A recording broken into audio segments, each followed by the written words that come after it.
Okay, sige po. So, I'll start with the questions na po, sir. Sige po. Good. Good afternoon po. We are interns po from the Davao Doctors College. My name po is Jemery R. Santos, Jem for short. And may I ask po, sir, what's your name po? Okay. Okay, my name is Dominic Yes po. Cadena, senior keeper and head of the captive breeding. Okay po. In terms po of the Eagle pairs to be transferred, sir, we have a few questions for you today. Our first question po is, who was the first pair here in the Philippine Eagle Center? To be moved. You mean? The first ever pair po to be paired here. The first eagle that was paired Yes po. way back in the Barakatan Yes po. in the 70s. Yes po. So, ang pangalan si Chai. Yes Oh, po. no, not Chai. Girly. Opo. Girly and what's the other one? Oh yeah, right. Girly and Chai. Opo. So Girly is now siya yung pinaka oldest Philippine eagle in captivity. So, and Okay then po. we send that bird to Paubi, Opo. central office dun sa DNR, Quezon City, Okay po.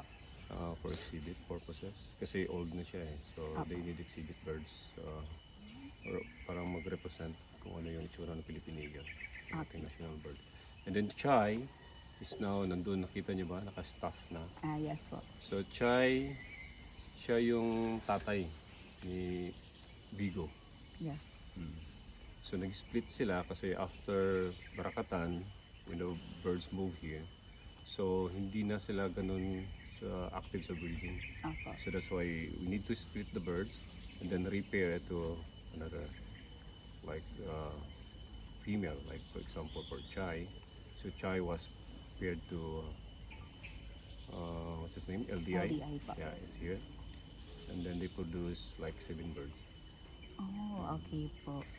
So, in the history po of eagle pairing here in the Philippine Eagle Center, who is the most productive pair po that you've had so far? Well, yeah, the most prolific pair, it was, the old name was Diamante, that's for the Yes po. female. And then si Jug, ang tawag sa kanya ngayon si Dagitab. Okay. So they are around like what, 40 years old at the moment. So we split the pair, although they were good all the way. But since we ran out of, like, we just play by play with our stock here. We have very limited stock. And Diamante was, kung sa tao pa, monoposal. Okay. Nag-menopause na siya. So, although there's copulations, nesting behaviors, and all those things, but the female don't lay eggs anymore. So that's why, and we want to use the male, which is the Gitab, to pair up with the other productive female. So, Has he found another pair po? no. Not yet po. Okay po. So, we've heard po that you are going to transfer the eagles to Eden. Who are the eagle pairs po to be transferred? Yeah, first batch would be 3 pairs of birds. So we prefer kasi natural. We have 2 methods in our breeding program. So we have natural pair, both like opposite sexes. They stay together in one enclosures, like huge enclosures. And then aside of that, since there are like some other birds that can't be paired up with the same species, those are what we call yung mal-imprintation. So they are mal-imprint, means because of too much exposures to human beings, especially to the keeper. So yung intentions or yung attention nila na divert, instead of ma-imprint sila dun sa kanilang sariling species or same kind, dun na sila sa keeper. So we cannot use them anymore for natural pairing. So instead, we find ways how to maximize the use, of this bird. So now we end up into artificial insemination program. So EI. but we call it cooperative. It's because we don't use force, like restraining the birds, extracting the semen, and restraining again the female for inseminations. We don't do that here. So it's all voluntary. That's why it's cooperative artificial insemination. Okay, for Yeah. sure. So the first bird of a batch of like pairs would be uh, the Ariella, Ariella and MVP matatag. So sila yung parents nung chick 29. Opo. So ang ang basis natin kung sino yung mga birds that needs to move would be kung sino yung nasa productive age. If you notice, we have one pair at the dome Yes. in exhibit. Kasi nga, yung mga ibon na yan, we call it retired from breeding. So sila naman yung ma-retain as exhibit birds for education. So kung sino yung mga mas productive, prolific pairs at the moment, so sila yung mamumove natin to breeding. Okay po. Okay, so 3 pairs I said, right?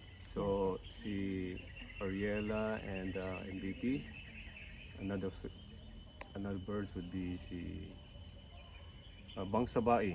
So Bangsabai naman amputated siya. So kasi nabaril siya. So hindi na kayang ng vet. So kaya inamputate na lang kasi nagka-infected na. So siya yung female na naparis naman kay Balikatan. So Balikatan was also a rescued bird. Before na may eye problem, so nabulag, Opo. but the bird recovered, so hindi na siya pwedeng pakawalan, so then we use it as a material for our breeding materials at the moment. So sila yung second pair, and then the third one would be si Agsamon and Pangyan. So sila yung pangatlo. Would be all the rest would be yung second batch natin would be mga imprint birds. Yung mga birds that have human surrogate mate. Sila yung next. And aside from their breeding age po, what are the characteristics that make up a good eagle pair? Well, first of all, wariness to people. Like, kailangan kasi takot din sila sa tao. Kung mapapansin nyo, behind this, yung mga cages natin, especially for the keepers, when they give food, when they feed the birds, meron kaming blind na tawag namin covered patwalk. So kasi hindi dapat magkaroon ng zero interactions between the birds and the keeper. Otherwise, nandun na rin yung implantations, it will happen again. So yun yung pinaka-basic na basis natin na itong ibon na to is really good for potentials for natural pairs if they are scared of human presence. So kasi nga yun yung ibig sabihin na ayaw nila ng tao, and of course nandun pa yung wild state of mind, gusto pa rin niya yung kapares na yung same species. So yun yung pinaka maganda dun sa breeding. But for these 3 pairs po that are about to be transferred, are there any special qualities to them po na made you think that they are the best to be the first batch of transferees to the Eden Eagle Center? First, the first pair, si MVP, they are the only pairs at the moment that already produce eaglet. And then very young adult birds, so it will take like we can still use them 14 years in breeding. So yun yung pinakamaganda. Yung we have another pair, yun yung pang-apat natin na pares dito at the moment. Hindi very active sila on the nest, laying eggs, but they are almost on their terminal age for the breeding, so it's gonna be useless to bring them to the Eden. And then it will take time to acclimatize. So by the time they are, get used to the environment, then they can't be used anymore for breeding because of the age.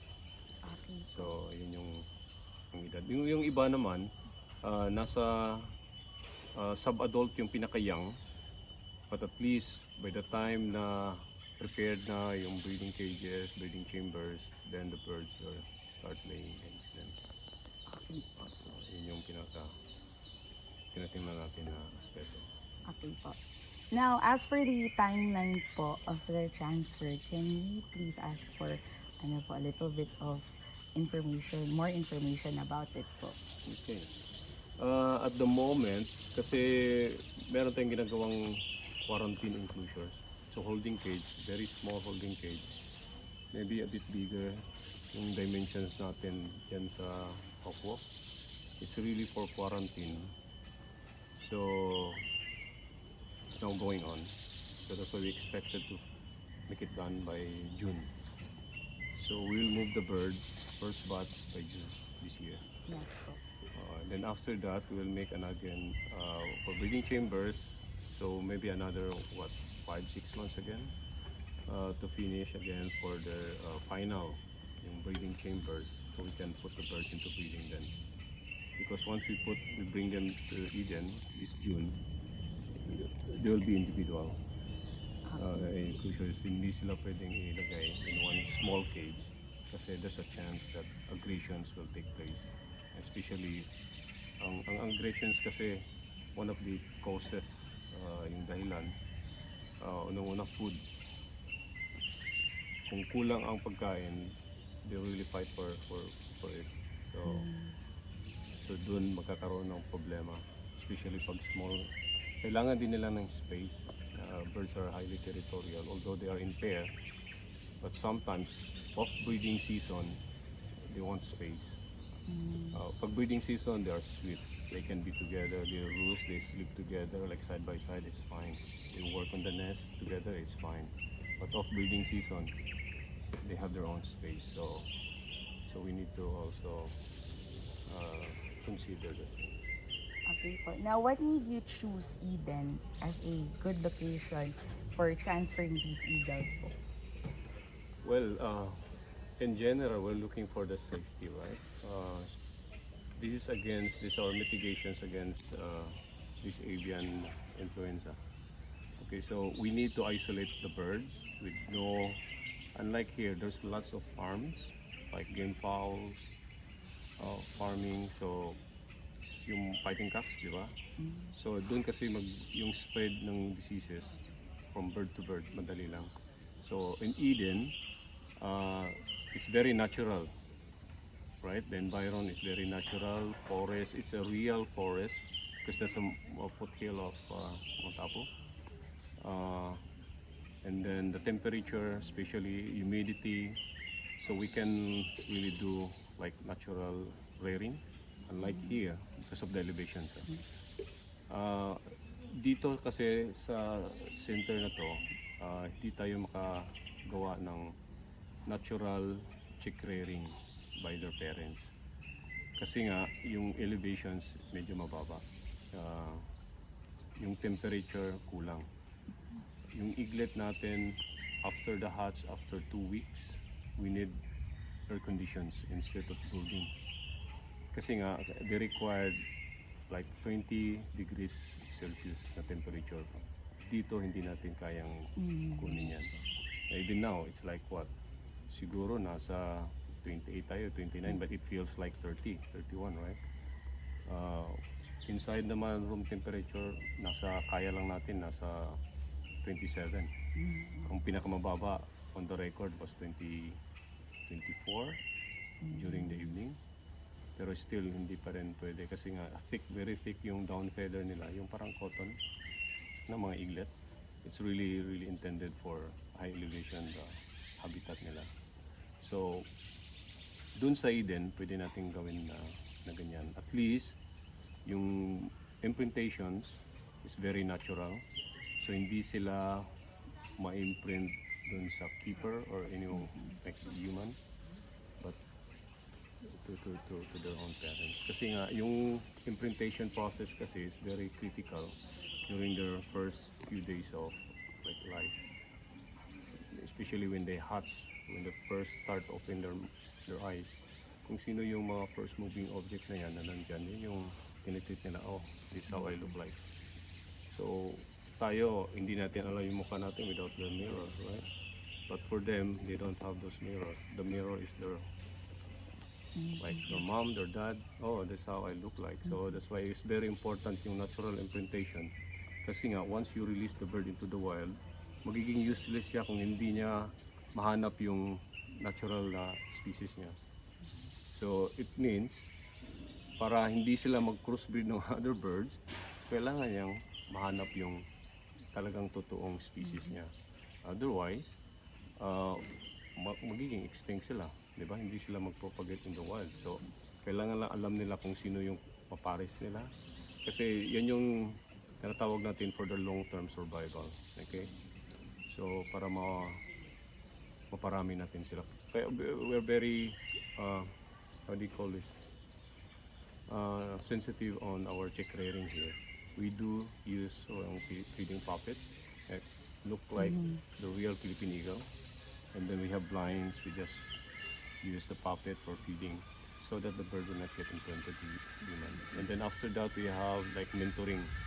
After 3 weeks from hatching, so we put the birds eaglet side by side with an adult eagle para alam nila kung ano yung communications, yung vocal. Kasi yung adult female namin na ginagamit namin na as a mentor, it's a bird from the wild, rescued.